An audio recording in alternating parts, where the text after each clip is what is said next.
Welcome back. Today you join us down at Honda UK manufacturing site in Swindon, and we're here to collect our new race car, none other than the Synchro 24-hour car.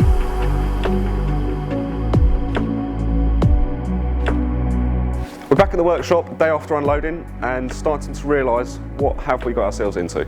Have a look.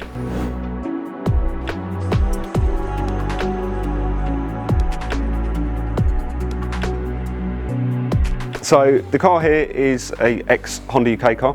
It's built by the Synchro Motorsport race team, and that was comprised of a group of associates within Honda. In their spare time, they were given a budget by Honda to allow them to explore the motorsport side of the business. This was one of their cars that they used to run. We ran beside Synchro in the 2019 Time Attack.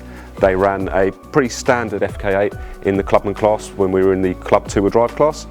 So we shared pits with them for quite a lot that season, which was invaluable. You know, we got to work alongside some of the top guys within Honda UK at the time. With Honda UK closing, there was a lot of opportunities come about, and you know, race cars kind of presented to us. You can see by the amount of parts that we've got around, for us it's invaluable. You know, we've got boxes and pallets here of spare engines, gearboxes, turbos, suspension, gaskets. You know, I'll take you around some of it and I'll show you here. Like, you'll be amazed, and I am still, you know, it hasn't quite settled in. We've got a workshop full of parts at the moment. We need to sort out the upstairs, get a bit organised up there and make sure that we've got access, you know, to the parts that we're going to need for the car.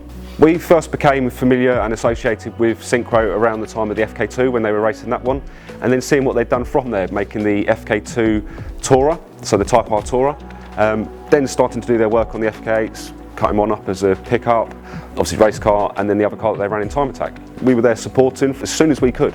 So when we were developing downpipes for our first FK8, the second one along naturally went to Honda UK to try and support what they were doing with the FK at the time. That again, with the car that they were running 24 hours, that just laid testament to some of our heat management products, is the sorts of areas where we were helping and assisting with.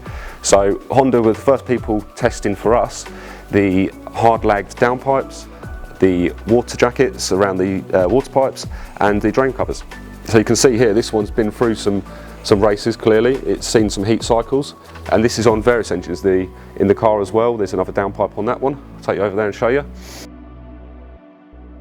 You'll see from what's demanded in 24-hour racing, consistent results, time and time again, just laying testament to what these downpipes are doing. They can go through that sorts of level of abuse. Okay, so down here we've got some complete front ends. This is built up with intercooler, aircon rad and radiator. The other one there's got the aircon rad stripped out, and then the one furthest just over here, we've got USA spec front beam. So this is pretty good because this is going to allow us to mount a chassis mounted front splitter onto this car, so it means we can start to level up some of the aero. As you may have noticed, the car hasn't really benefited from any larger spoilers, splitters or skirts, and that, you know, is clearly an area where we'd be looking to maybe push on a little bit further. So let's take you through a little walk around some of the bits that we've got. This one here, we've got 40 odd sets of wheels, so that's varying from Dunlop slicks, Hancocks, and then a load of brand new wets here as well. Some fitted with wheels, some without.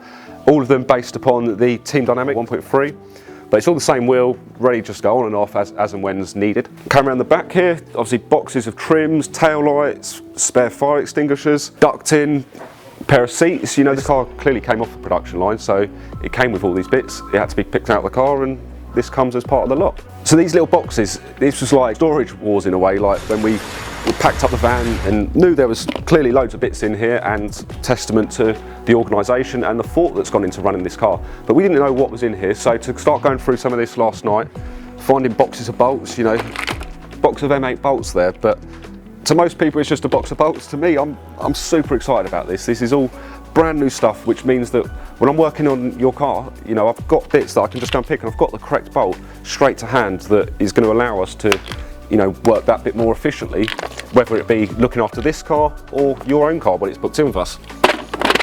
Some of the things that are exciting us here, if you have a look.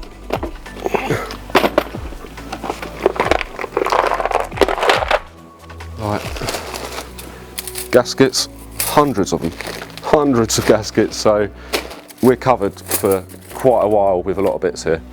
Like I say, it felt like we struck a gold mine when we were, you know, each one of these you peel off and you find all the bumper clips you could ever need, or ball joint bolts. You know, there's loads and loads and loads of bits, And that's only the bits that don't really fit in amongst all this. There's 2 flight cases over here which are racked out with this, all the bits that we're going to be needing to run the car with. That bit, you know, the bits you need to hand a bit sooner. This is clearly all the spares and the consumables, but that's the bits we will run with, you know, once we've got the car out on track and needing to pull stuff from the toolboxes. The car kind of came with a few of its own little issues. We believe that the engine to have some sort of issue, and there's no ECU with the car. We're going to need to get ourselves hold of a Motec M1 and put in one of the spare engines that we've got here. Once we get back to that, we'll get some track miles on it and see sort of how the car feels, but for the time being, we've got a lot of stuff to put away. We're going to get ourselves organised, get the racking built upstairs, get some of the bits on the shelves, the bits that we're going to be wanting to keep for ourselves, bits that we may put into our own stock, get the car cleaned up, and then I'll give you a good look around the car. We'll get familiar with the inside, everything that's been going on underneath the bonnet, and really give you guys a good feel for what this car's all about.